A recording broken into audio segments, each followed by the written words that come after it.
Dare to change lanes. Now, before I go ahead with this video, I want to know what is your understanding when I say dare to change lanes. So just pause the video right now and just type in the comment section about what do you think or what do you interpret by this phrase.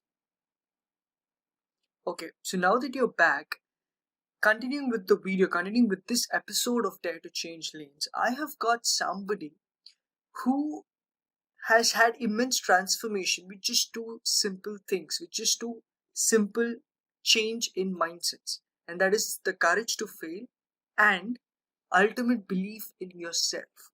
So, in today's journey, I will be calling up Miss Vineeta Bhavsar, who happens to be a confidence coach and a mentor, and is really doing what she loves doing. She's making an impact, she's creating a difference, and she's doing what she really loves doing. Okay, so let's just hop over to this video and let's take inspiration from her journey, her life story. Hi Vinita, welcome to the show Dare to Change Lanes. First of all, thank you very much for accepting the invite. It's an honor to have you on board and to have your story out there. Thank you so much, Nimish, for having me on this platform so that I can share my story and reach out to more people, whom I want to impact. Because I always believe that everybody, all of us, has that power, has that, emotions, which if used in the right way, then sky's the limit. Like everything is possible, whatever we think about. It's just about having that power, realizing that we have that power and start taking action on it. So yes, I want to give this message out to a lot of people out there who are stranded like me in their corporate jobs. And I think one action of mine has changed my life 360 degree. And before we begin, today is coincidentally, today is 19th of September, right? Yes. And last year, 19th of September, I quit my job. So it's been Wow. exactly 1 year, and my life has transformed really a lot. I'm not, and another thing I want to highlight, a little bit of an alert, that I don't promote people to quit their jobs. I never say that, because it's not everybody's, piece of cake to quit job and start doing something all of a sudden and they think that their life going to change 360 degree. It's not going to happen. It's a process. It's a series. I believe, but I also believe that you have to believe in yourself to give one chance to your life to do something outside your job simultaneously, and once you do that, and if that's working fine, then you have a platform created where you can think about quitting your job and focusing full time on the platform that you have created for yourself.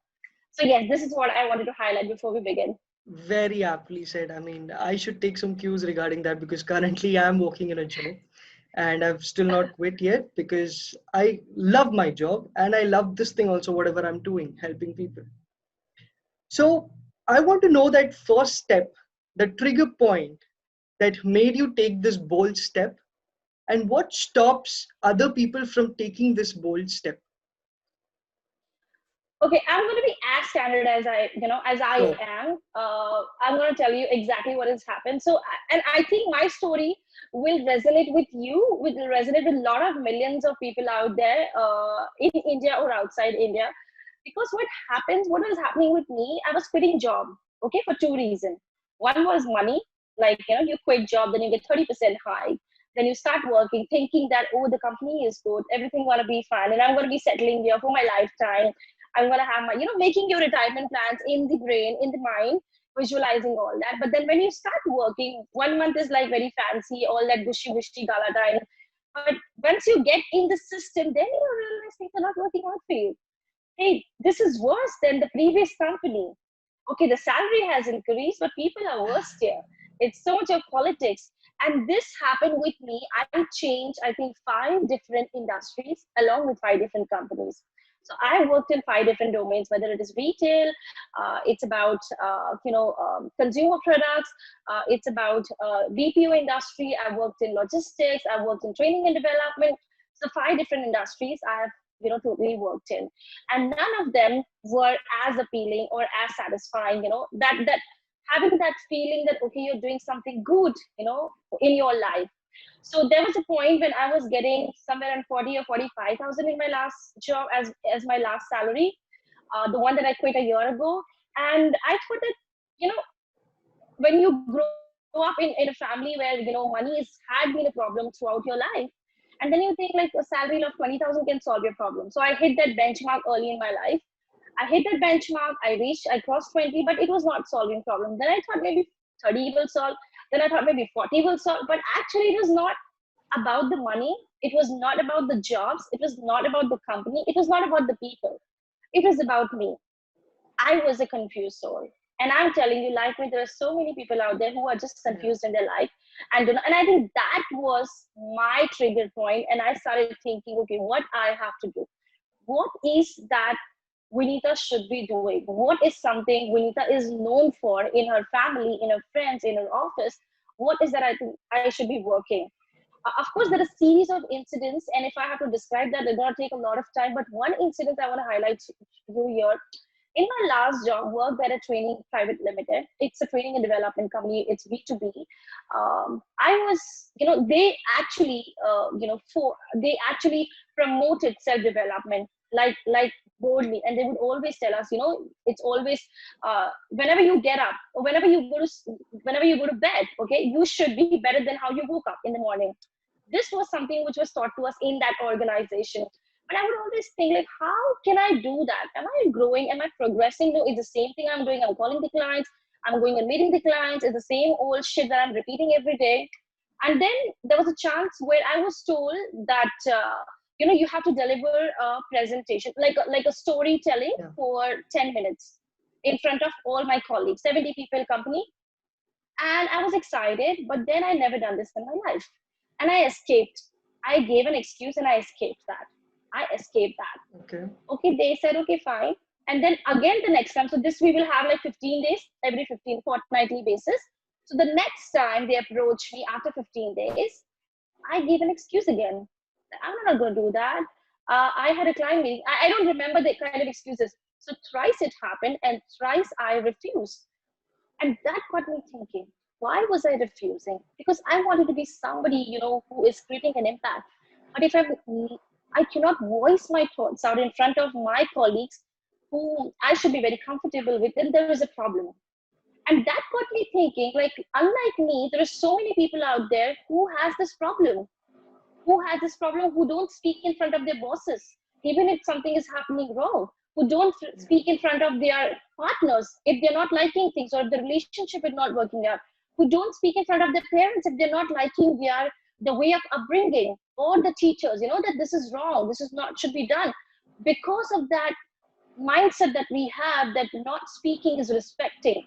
Well, I believe not speaking is not respecting. When you don't speak when it is required to speak, you are disrespecting yourself. And if you're disrespecting yourself, that's the biggest disrespect you're doing on this planet Earth. You're disrespecting yourself, right? You cannot speak in front of 10 people what you believe in. And if God, I believe in this, if God has given me this life, and if I'm not serving at least the core of this life of going out and speaking the right thing, then what is this life for? And that got me thinking. And I think that's when the shift happened. I saw my notice period. I didn't know, and I don't come from a very good, socially or financially good background. It's me and my husband who are working, and his salary is also not that great, like, very average sort of. But I took a call. I said, enough is enough. I don't know what I'm gonna do, and I just served my notice. 19 was my last day, and I went on a trip for 9 days. First time in my life, I went alone. And Wow. yeah, and that's how it just happened. So yes. Okay. Wonderful story. I mean, so once you, yeah. So Mm. once you took that first step, now after taking that first step as well, you might have faced a lot of failures. I'm sure about that. You might have had ups and downs after quitting your job as well. So how do you think one should sustain that momentum? The initial push, yes, would be there, but how do people sustain that momentum? I would say that it's very important to believe in yourself, because see, I had a realization. To be honest, I had a realization. It got me thinking. The 28 years of my life, I didn't know what I was doing. Okay, and the only purpose was going to office, coming back, and getting the paycheck at the end of the month, right? And Mm. that's how the life is rotating. And then I thought, if I don't work, what worst can happen? Probably I'll have to go and shift to my in-laws house. Okay, great stuff, I'm going to do that. So I had these calculations in my mind. Okay, what's the worst can happen? you know I have an EMI which I have to pay. Okay, I think everything can be taken care from my husband's salary, and alone I think if I don't get a job or something I don't start with, the worst can happen is I have to vacate this rented apartment and I have to shift with my in-laws. And I was okay with that because I wanted to give that one chance to me, to give that one proper chance. I wanted to fail this time. I made a point that I want to fail this time. And the best part is, I'm going to tell you, Nimish, I honestly didn't fail in my life. And God's grace, this is God's grace, I would say, because at the same time, when I quit my job without knowing what I'm going to do, and meantime, I was putting my content, on social media, on LinkedIn. Somebody connected with me and said, hey, listen, I've seen your content and you're doing a pretty good job. Would you be interested in working in a project which is about, setting up the corporate culture and employee engagement in a company? And it's a real estate company. And they were okay to pay me the same amount which I was getting in the previous organization. And this just happened in 15 days, by the way. And I was like, why not? And it's not a full-time job as well. So I said, why not? I'm gonna go for it. And that's how I think it just happened. And that got me thinking, if I wouldn't have quit my job, I wouldn't have had the courage to accept this opportunity. Because after accepting this opportunity, I am having a steady income coming into my bank account. Along with that, I'm getting a lot of time to work on other stuff which I want to do, which I love, and which I'm also doing current as part of my consulting job, is helping people, building the corporate culture, which is again about impacting people's life as what Right. my passion is. So to answer your question, Nimish, everybody should take that chance. Everybody should love failing, because I think if you don't fail fast, you're not growing in your life. You're not progressing. And all of us are scared of failing. All of us are scared what the society gonna say, how my house gonna run. Hey, listen, this is the problem. Your house will run even if you don't make money. Even if you don't make money for 1 year, your house will run, because if God has got you on this earth, He has some arrangement done for you. And that belief, I think, can take you ahead in your life. Now that you've spoken about failing, we need to fail in our lives, but there are people there's a lot of fear of failure around out there, right? So how do you deal with the failures? The moment when you I, think you just have no option, how does one counter that situation? I have only one thing to say, okay? It's always breakthrough moment, okay? If you're not failing, you're not having a breakthrough. If you're not going in your life, you're not having a breakthrough. See, just think about your life, okay? Just for a moment, you're working, right? You said you're Yeah. working in a corporate, right?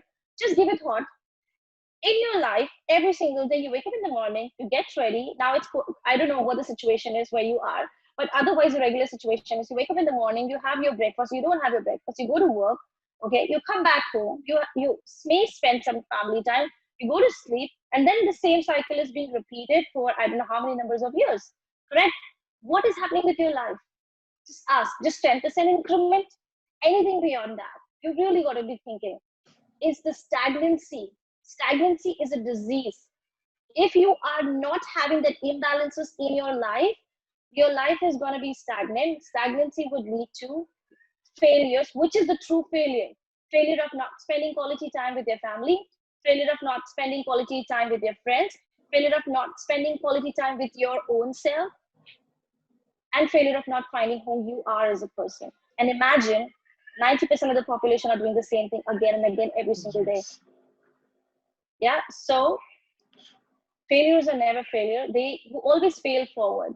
You always I always believe, and after doing all this, after getting understanding all this, I get back to the creator, the creator, when we were born, when we were toddler, first we started crawling, and we started standing, and then we started walking, and in this event we have fallen so many times. When God wanted us to fall when we were just 6 months or 1 year old, then why are we fearing this now? So this is something God keeps me moving, and this is something is making my life take a lot of challenges, and kind of move on into my life. Personally, this was an aha moment. You just hit the nail on the head. So Thank thank you you. so much. Before we stop this session, I just have one last question. What would be your one success mantra that you would want to give the audience? One success mantra to people who just do not follow what their passion is. They just go on with their lives, the chalta hai life people. One success mantra for them. Actually, I want to give two. One is we have already discussed fail forward. If you're not failing, you're not growing, which I've explained. Number two is be crazy in your life. Be crazy. We are not being crazy. As a child, we were crazy. We want to do random stuff. We want to go out and dance on the street, and we would not feel scared or shy or feel that what people are thinking. The problem is we have grown up and we think like everybody on this earth has all the time to think about us in the wrong way, and you have lost all your craziness, all your happiness. I want everybody to give one message over here is two messages. One is fail forward. The second is be crazy in your life. Be crazy when you go out. Be crazy when you're with your friends. Be crazy when you're working. Be crazy when you're talking. I think that kind of sorry. When I say crazy, craziness in your action, craziness in your attitude that you have. You should have that aura where you're connecting with people, right? And do not change yourself. So for me, Nimish, people, before me understanding what my personality style is, this is very important to cover because you're having this session. Do we have like 5 minutes? I want to add a point over here Sure, sure. if we have 5 minutes. Yeah. So it's very important that everybody has to realize, first of all, there are different characters, different style of everyone, right? So for me, I was always called immature. I was called somebody who was cranky, who was very dominant, and all these names were given to me. Okay, and I try to settle myself. I try to curve, kind of carve myself down, trying to fit in the System. kind of the bracket that was created or by the society or by my family member, my husband, and so on. And that was killing me every day. Okay, and that's what everybody is doing. So if you are immature and if that's your strength, utilize it every day, whether it's in your office, whether it's in your personal life. And that's what, if you see my content, I don't shy away. I am just like going on and talking to people the way I talk, and I'm okay with that because I don't want to please everybody. I want to please people. I want to connect with people who think like me, who behave like me, who act like me. So that is something, I have a message for everybody here. Wonderful energy. I personally just loved your energy on this session, and Thank you. thank you so much for your words of wisdom, Vineeta. It's been wonderful talking to you. I personally had a lot of fun. I personally loved your energy and your two success mantras that you've just spoken about. Thank you so much, Vineeta, once again for coming on this show. Thank you so much, Nimish, for having me. It was a pleasure talking to you as well.